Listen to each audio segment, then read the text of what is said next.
Bonjour et bienvenue sur cette nouvelle vidéo. Alors aujourd'hui je vais vous faire une petite review sur un Lenormand. Il s'agit du Golden Thread Lenormand. C'est le Lenormand du fil d'or en français.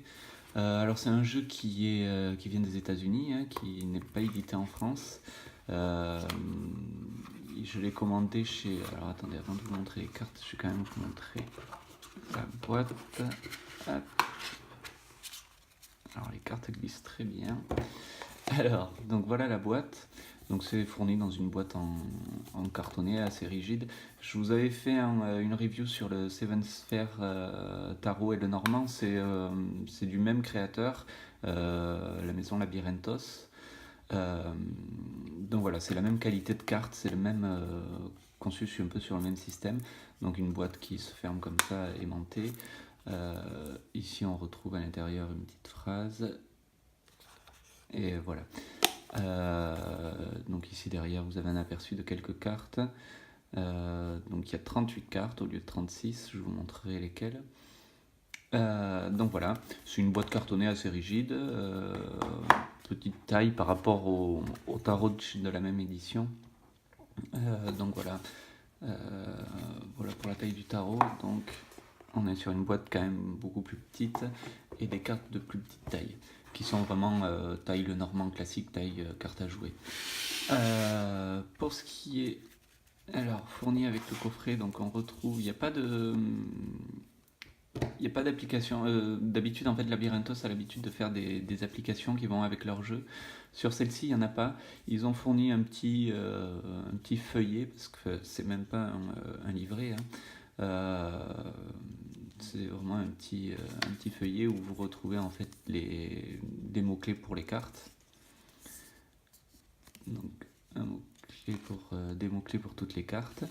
Et de l'autre côté, vous avez donc une petite introduction au Lenormand, vraiment très rapide. Et comment ça fonctionne le tirage par paire. Et après, il passe au fonctionnement, aux méthodes de tirage à 5 cartes, à 9 cartes. Donc voilà, il y a une petite méthodologie qui suivent. Et donc voilà. Donc c'est vraiment un petit livret rapide qui se présente, en fait c'est un petit feuillet comme ça. Donc voilà. Donc c'est un jeu en anglais, hein, mais bon c'est un Lenormand, donc après il n'y a pas de problème. Alors là ça se voit pas trop, mais les bords sont quand même assez noircis, ils sont pas blanc. Donc voilà, c'est un jeu assez sombre. Comme vous pouvez le voir, alors je vais vous montrer, en fait tout est doré, c'est vraiment fait tout avec comme son nom l'indique, et tout au fil d'or. C'est tout des dorures partout et les illustrations sont faites sur le même principe. Donc voilà. Donc je vais vous montrer les cartes. Alors la première carte, donc la carte du cavalier. Donc voilà, c'est tout doré en fait. Je sais pas si la vidéo va bien leur rendre hommage, mais c'est vraiment des cartes très belles. Elles sont un noir très mat sur la carte, et avec ces dorures qui ressortent, c'est vraiment très joli. Donc le cavalier, le rider. Là on retrouve bien la qualité dynamique de la carte du cavalier, avec ce cheval qui part en avant. Le trèfle, très joli, avec l'arc-en-ciel, trèfle à 4 feuilles qui indique vraiment une chance, une opportunité, pardon. Quelque chose de passager avec cette montgolfière qui peut symboliser ça. La carte du bateau, donc assez classique. La carte de la maison.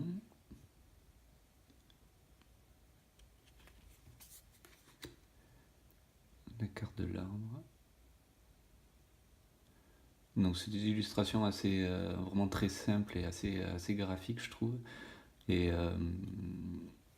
on reconnaît, même s'il y a d'autres éléments, par exemple ici on voit qu'il y a un oiseau, il y a des nuages, mais on comprend assez vite que c'est quand même la carte de l'arbre. Ici les nuages, alors il n'y a pas un côté plus clair que l'autre, c'est pour ceux qui l'utilisent comme ça va être peut-être un handicap. Moi ça me gêne pas du tout dans ma lecture du Petit Lenormand, donc c'est vraiment pas gênant. Mais voilà, en tout cas il n'y a, y a pas de côté plus sombre ou plus lumineux sur la carte des nuages.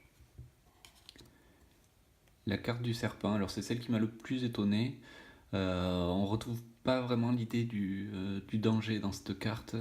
On a plus la carte, une idée de connaissance, de savoir, de- d'attirance vers quelque chose d'envie, voilà.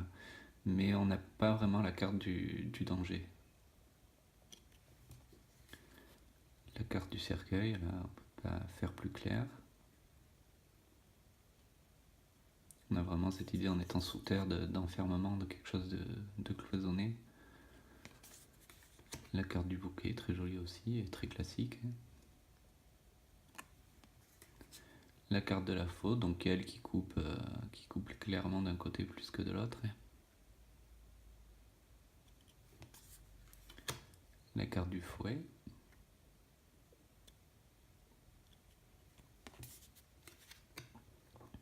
La carte des oiseaux. Alors là, on peut perdre, pour ceux qui l'utilisent traditionnellement en carte qui peut représenter un couple, là on perd un peu cette idée-là. Mais voilà, après on a bien l'idée de la communication, d'un petit brouhaha, on va dire, d'un petit bazar.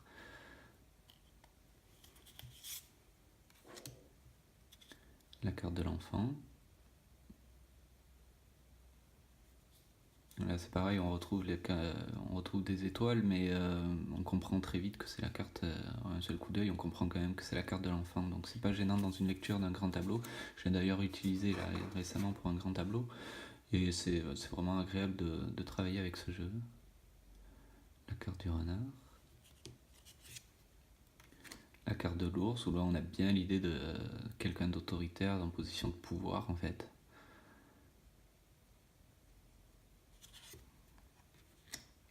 La carte de l'étoile. Très simple mais très jolie. La carte de la cigogne qui est très belle aussi, je trouve.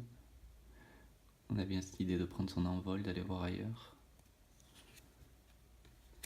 La carte du chien, où là on a bien un chien qui est représenté de façon un chien fidèle, le compagnon en fait.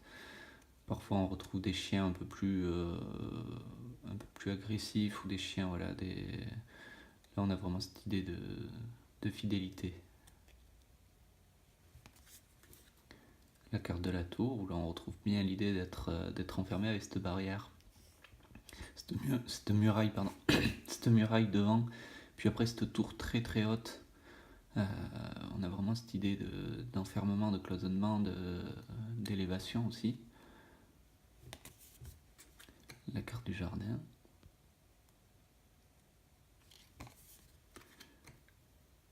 La carte de la montagne.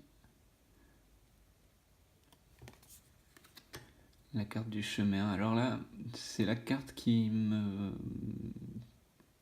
dans l'absolu, dans sa représentation, me gêne le plus.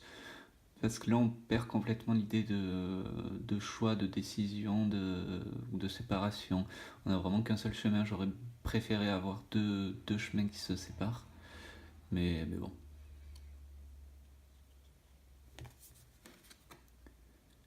La carte des souris.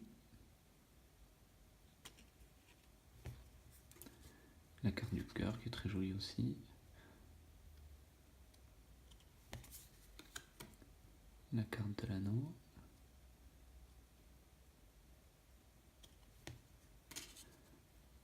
La carte du livre. Alors là aussi, parfois, enfin, en fait, je comprends pas vraiment. Je pense que sans la tour, ça aurait largement suffi.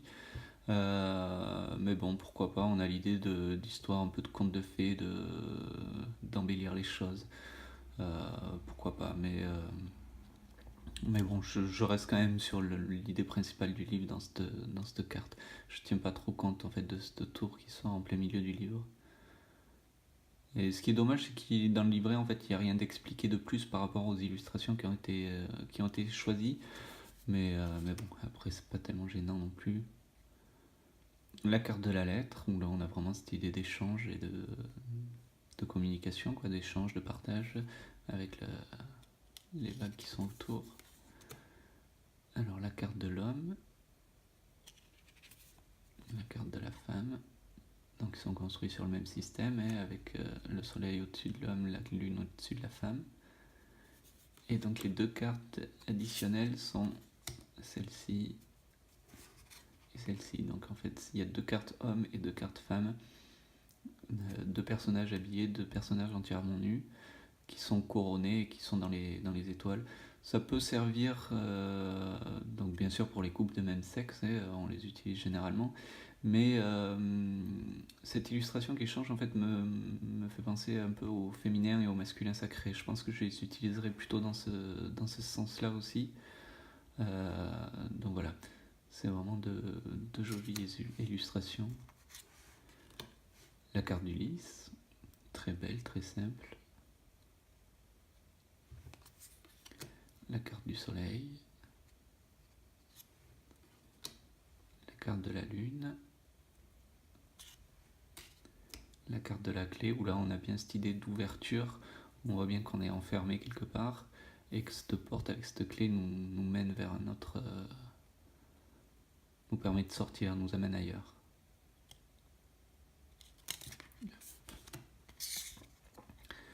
La carte des poissons, alors là on a vraiment cette idée d'abondance avec tous ces poissons.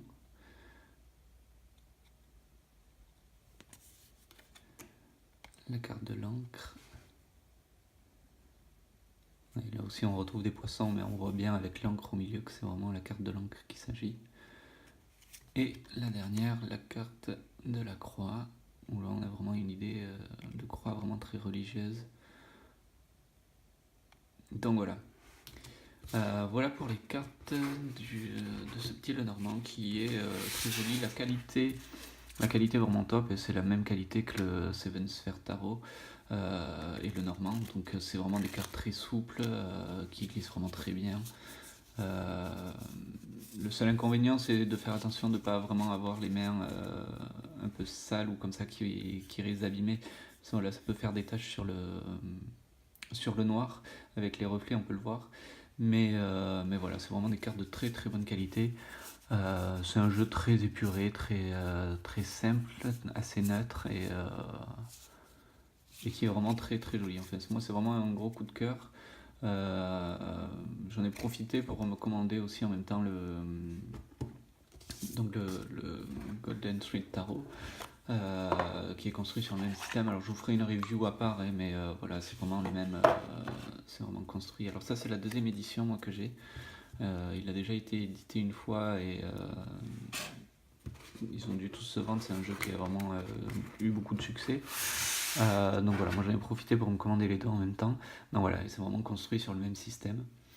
Mais ça je vous ferai une review plus tard de ce jeu-là. Voilà, que vous dire de plus, donc vous pouvez le commander sur le site de labyrinthos.co. Ça il coûte 38$ je crois, si ma mémoire est bonne. Après il faut compter des frais de douane certainement. Moi je sais que j'en ai eu en plus là qui se sont rajoutés sur ces jeux. Vous dire combien je sais plus exactement, mais enfin voilà. Mais il faut compter minimum 38$. Après, par contre, ça a été livré très très vite. C'est vraiment une maison Labyrinthos vraiment de bonne qualité. Et vous pouvez vraiment leur faire confiance. Excusez-moi. Donc voilà. Mais je pense que j'ai fait le tour de ce jeu. J'espère qu'il vous aura plu et que ça vous aura fait découvrir un nouveau jeu du petit Lenormand. Donc voilà. Je vous dis à bientôt pour une prochaine vidéo.